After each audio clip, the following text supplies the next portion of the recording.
Welcome to the 27, the only podcast in the history of the world where teachers and students talk about the MCU. Which one am I? Well, except today, Mr. Gelbman, because joining us, we just got a teacher today, but not just a teacher, not any teacher, one of the teachers here at Townsend Harris. Mr. Gelbman joining us. Welcome to the 27. How are you? Thank you for having me. We often refer to each other as our work husbands. Our work husbands. Yes, we spent a lot of time, started together here way back when in 2019, shaking trees, When the causing world problems. was normal. When the world was normal. We've done a lot. We've made omelets. We've cooked burgers. Definitely chicken broken wings. some eggs. We've broken some eggs.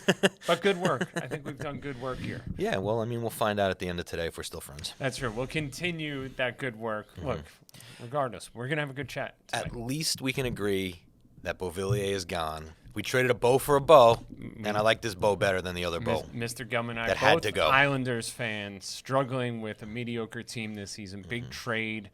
An underachieving French Canadian sent north of the border. He's to barely British poutine. Columbia. Barely and poutine. We got another Canuck back, literally, I guess. Trying to build Baltimore. common ground here before the gloves come off. Before it all comes down. Well, that's what we're here to talk about today. This is a very special episode. Besides the visit from Mr. Gelbman, we are going to have a little bit of a debate. Which is the best franchise in the MCU? So we talked about this earlier in the week. We kind of set some parameters, and we looked at it like this. A qualification of 3 movies within the, for that superhero, which eliminates the ones, there are a bunch that have 2. We got Black Panther as 2 now, Guardians of the Galaxy, Doctor Strange, Ant-Man. Ant-Man and Guardians will be adding a 3rd very shortly, but they haven't done it yet, so those are out.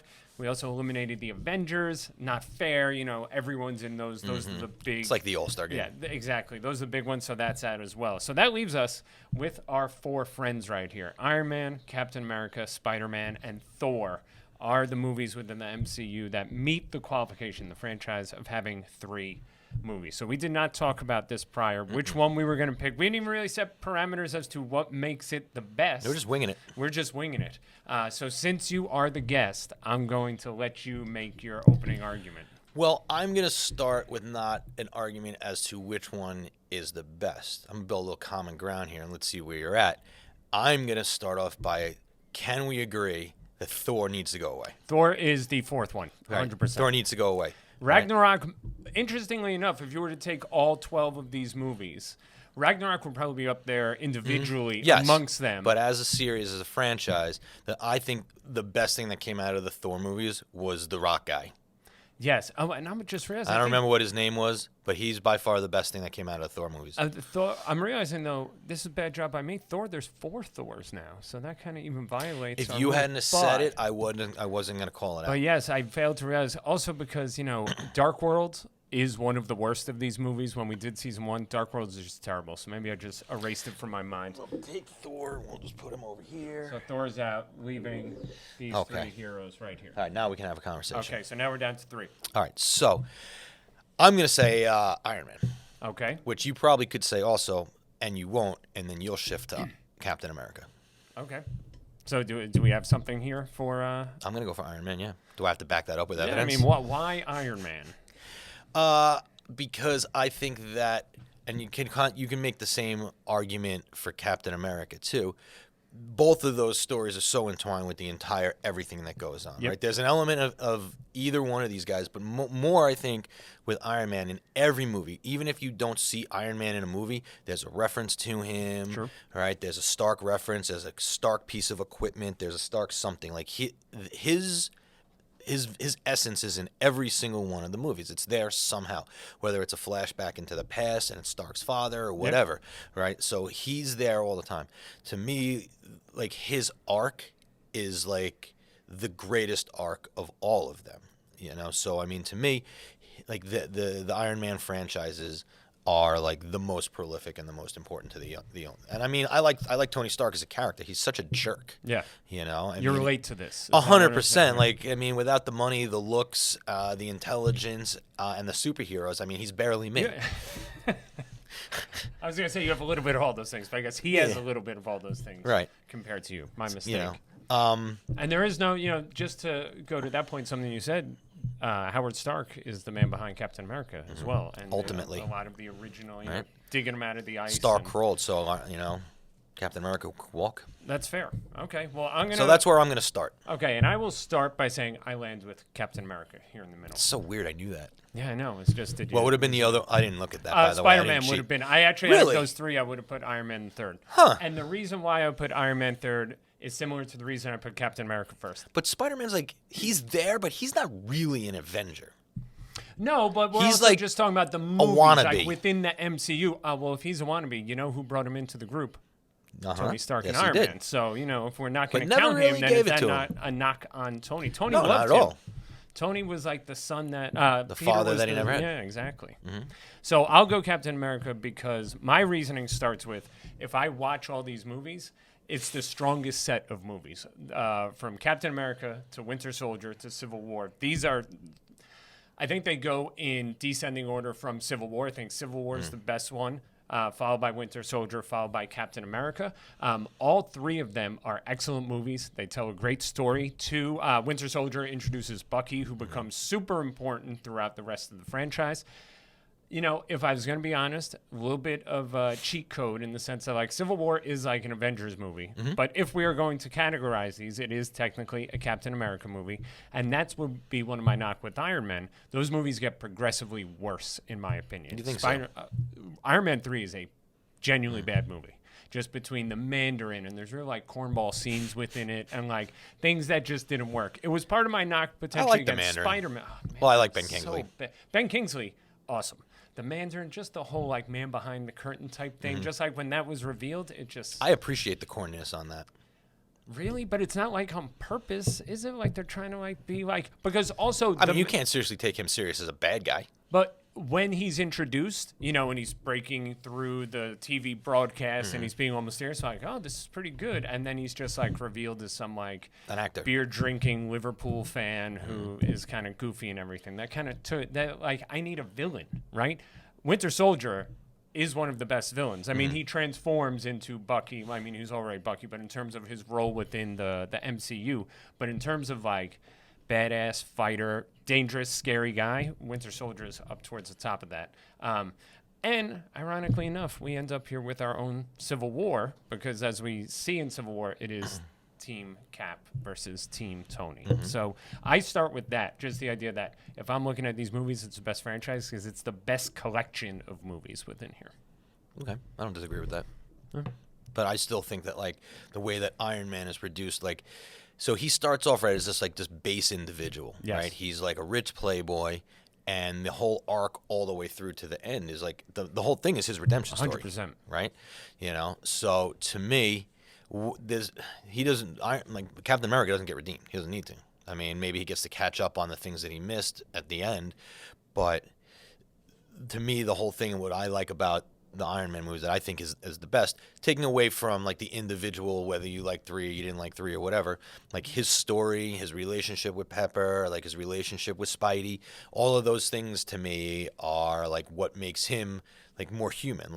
I don't see Captain America as he's a robot. He's actually more of a robot than Iron Man is. No, because I think if Tony has Pepper, I just thought then of that. Cap has, well done. Then Cap has Bucky. Bucky is his downfall in many cases. Civil War happens because of this blind loyalty to Bucky sure, that pulls him down, that. and that to me that humanizes him a little bit. And also though he's not human anymore with Super Soldier Serum. He is beyond. Tony's thing is the fact that he is just a man who is in a suit, who's brilliant, designs the suit. So that does give a little bit to him.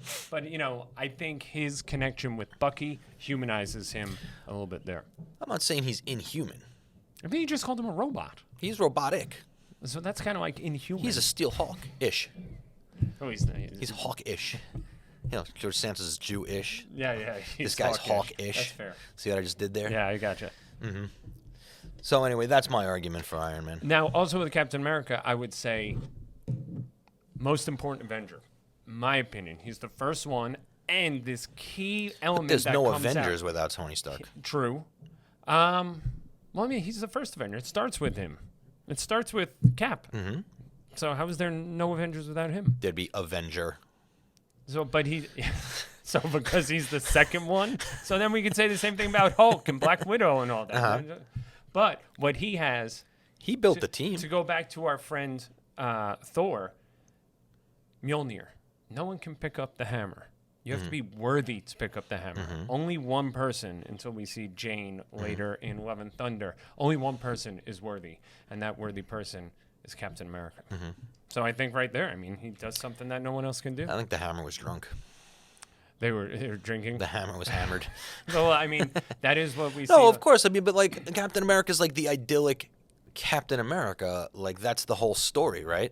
That's the myth. That's like he's everything that's supposed to be great about America, right? That's the whole point, right? That's what the comic book was about. That's what the myth of Captain America was about. World War II hero, right? He's flawed. Captain, like Iron Man, is a flawed individual. He's so flawed. Yeah. He's base. He's a jerk.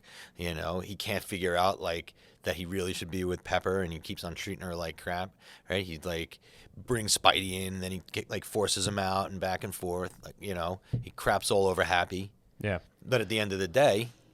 Now I feel our debate, though, is weaving into who's the best Avenger, who's the best isn't character. that part of it? I mean, it's part of it, doesn't but it's that make not the whole movie?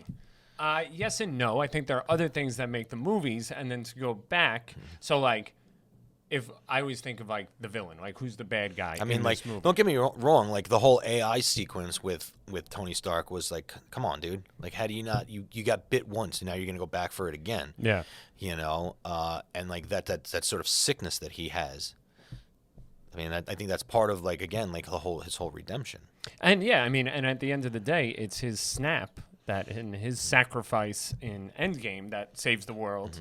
And on the flip side, you know, we have a little bit of a, I don't know, is it selfish of what Captain America does, kind of rewinding back and going and living his own life before, you know, dying at the end? Well, I mean, based on the timeline, he did it in the blink of an eye. So who's it really selfish to? Yeah, that's fair. So then, and he deserved it. He spent a lot of time in the ice. It's true. A lot of time in that ice. That's a long time without the warm embrace of a woman, Frank. I know that's true. And he missed poor old Peggy Carter. But then he had this creepy relationship DiMaggio. with like his with Peggy's niece. I don't know. That didn't work out. What's the argument against Spider-Man? Nothing. I like the Spider-Man movies. I like them all. I think they're all funny and goofy in their own way. I kind of like the way, like, no matter the different Spider-Man or how old, like, they get, they're always in the same sort of, like, timeline. Like, he's always a teenager.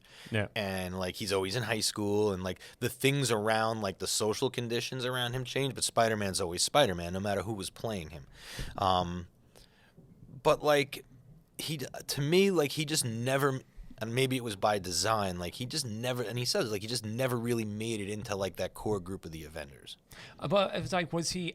I mean, I don't know. I never know. I feel like the franchises are I don't think he was. Yeah. You know, I think that like he was a standalone. Like his character was the stories were always kind of like standalone. Yeah. They were separate from.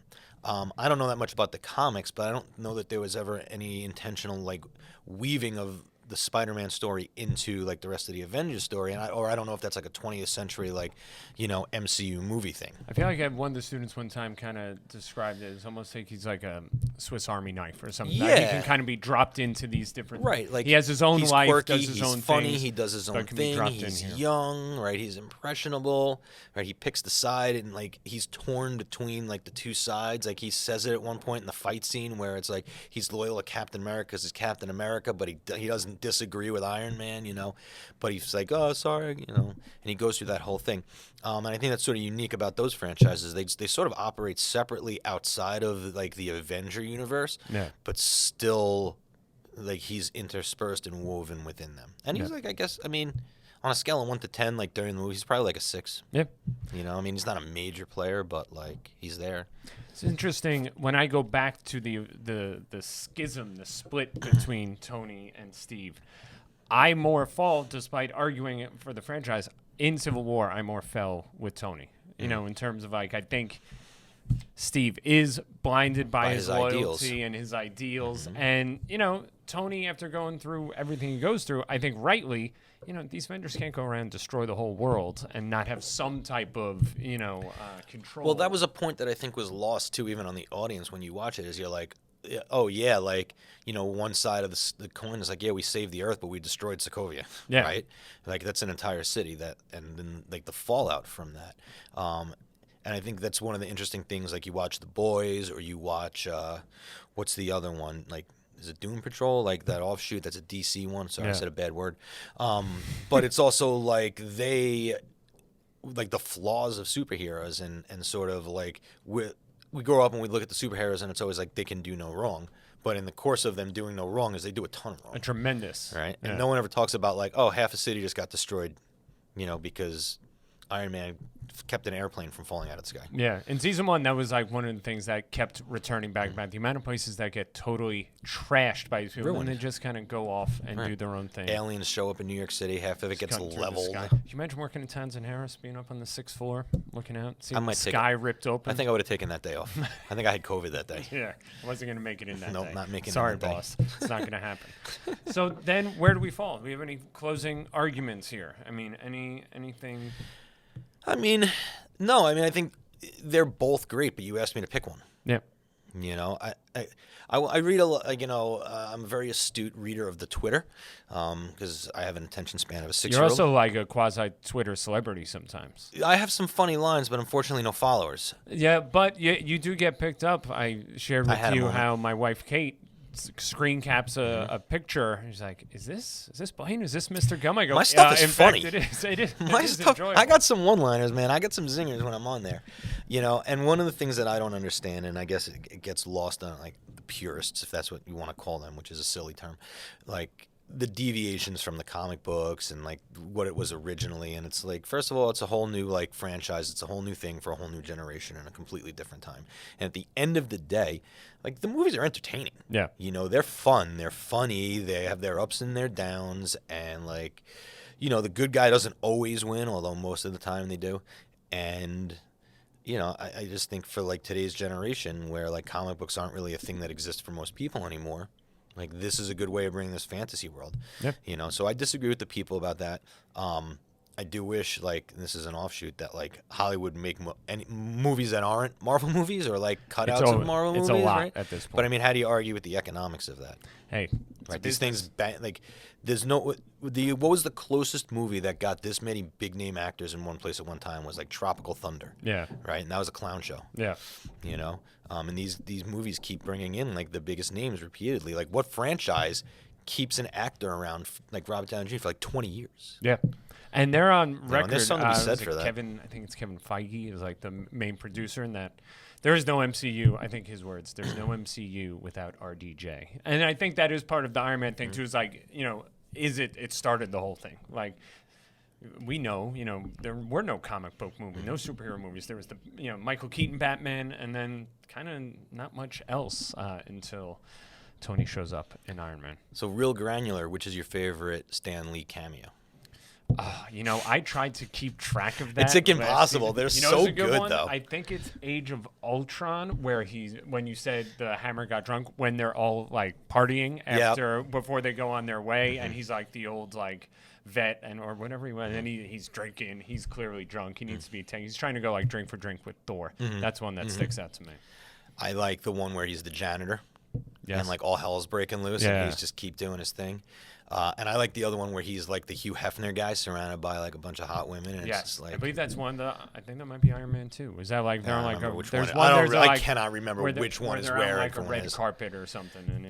And to me, that's one of those little like Easter eggs in these movies that I'm just always like. That to me also makes like the movies, all of them, like brilliant. Is like, where's Stan gonna pop up? Yeah, that's. I mean, potentially that's a whole other. That's a whole other conversation. It's a whole other conversation. I'd have to go back and rewatch every single movie again. Or I mean, YouTube probably has a good like 15-minute compilation of it. Yeah, but I mean, like some of them there's cheating. No context to it anyway. It's just like, oh, there it he is. Random. Yeah, it's just random.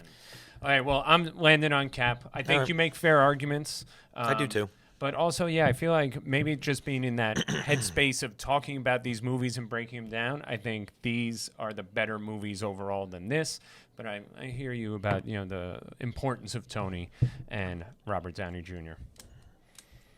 And there we go. These, as I've shared many times, are toys from my son's Happy Meals. The same son who got you soaking wet at the winter Did he enjoy himself? Oh my gosh, he loved it. We often I plug, had such a good chirp going on when he dunked it's me. on the video, so I'll always plug my teacher Instagram at Mr. Mac THHS. It is right up top there. I believe the line is, that the- "Owen, I'm not scared of you," as the ball is released from his hands and hits the target and the water comes I out. also asked him, like, he's Irish, right? You think you got the luck of the Irish with you? Because I think that's what the preamble was, is I'm not scared of you. And then I got hit with a bunch of water. And it was good, but well done. Thank you. I don't think I've ever seen you laugh that hard. I couldn't believe he did it. And he plays a lot of baseball. He can throw, but the fact that he just Compared to some of our walked up students, and picked up a ball, one shot into it, it's drop the mic fantastic. and walk away. You were a shade of red I've never seen before.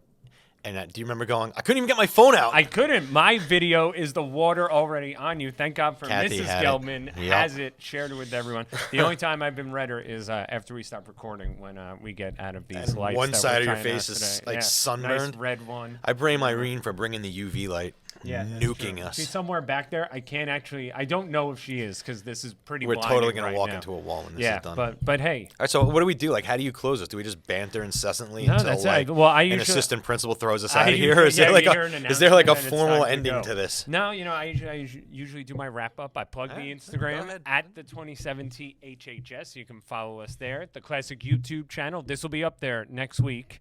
If our video editor Ryan, we got 3 cameras today. This is like a first in the history of the 27. you So know, we'll see I knew I how was that. coming. Nothing but the best for Mr. Gelman. So check out the classic TV on YouTube to find that. We thank Irene, former student of yours. Irene, better student or podcast producer or soccer player? What do you think? Oof.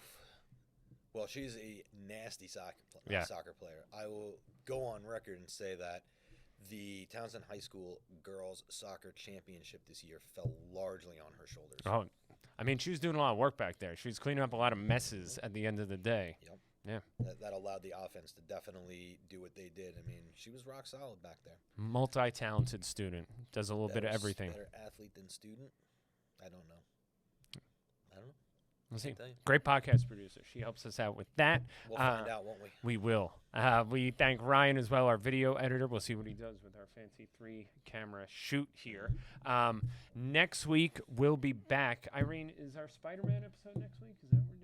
I think we're having a similar conversation, but this time about the With Spider-Man? We're getting Spider-Man to come in, and he's going to talk about, with a couple of our juniors, I think we have Brenna and Ren coming in, talk about which is the best amongst those franchises. You know, and there's a lot there between the movies, the actors. Spoiler alert, you think? What do you think? I don't know. I just wasn't as I wasn't as mentally engaged with the Spider-Man movies where I tried to keep track of them. To be honest, I had never seen the James Garfield ones. Andrew Garfield. James Garfield's a president. president, Yeah, this something is like this that. is you. This is the U.S. gotta history ask the US teacher, history the teacher. teacher brain kicking I in don't there. Andrew Garfield. I just started watching one Those of were them, like the and original, it's fine. like the old new ones, right? Like from 20 years. So ago. Tobey Maguire was the first That one, was the first one. and then Andrew Andy. Garfield, and then our buddy Tom Holland here. I'll say I haven't loved Andrew Garfield yeah, I so was gonna far. say it wasn't my favorite. No, and he was like, But "Did you to see be No Way honest, Home? like- Did you see the last Spider-Man?" Zendaya can be in any one of my movies. Yeah, well, that Sorry, would have been. Kath. Look, if I gave you first choice, if you had gone for Captain America, I would have pivoted to Spider-Man, and one of them would have been about Tom Holland and Zendaya, and Tom Holland and Zendaya together. Zendaya, I think it's Zendaya. Whatever she I wants. think it's Zendaya. I've looked this up. I need to know this stuff as I host this, worldwide, super famous podcast, which you are now officially a part of. Thank you for coming in, Mr. Gelman. I Maybe know. I'll get a Twitter Hey, follower out of hey, it. are you going to post it on your Twitter? You're going to send it gonna out have to to, the aren't world? Yeah, put a witty joke next to it, and then post the video once it's up there. All the Blaines across the Twitter sphere that spell their name the right way. will With the now have Y? Access to it with a Y. Go with not the an Y. I. Well, it was a pleasure, Mr. Gilman. Thank Well, you for thanks, sir, coming for in. having Much me. appreciated. Very Yeah. civil conversation. Yeah. Well, we can be adult if we have to, I guess. And we can also not be adults. Yeah. How about happy hour? Yeah, let's go do that. All right, thank you, everyone. We will see you next week on the 27. Take care.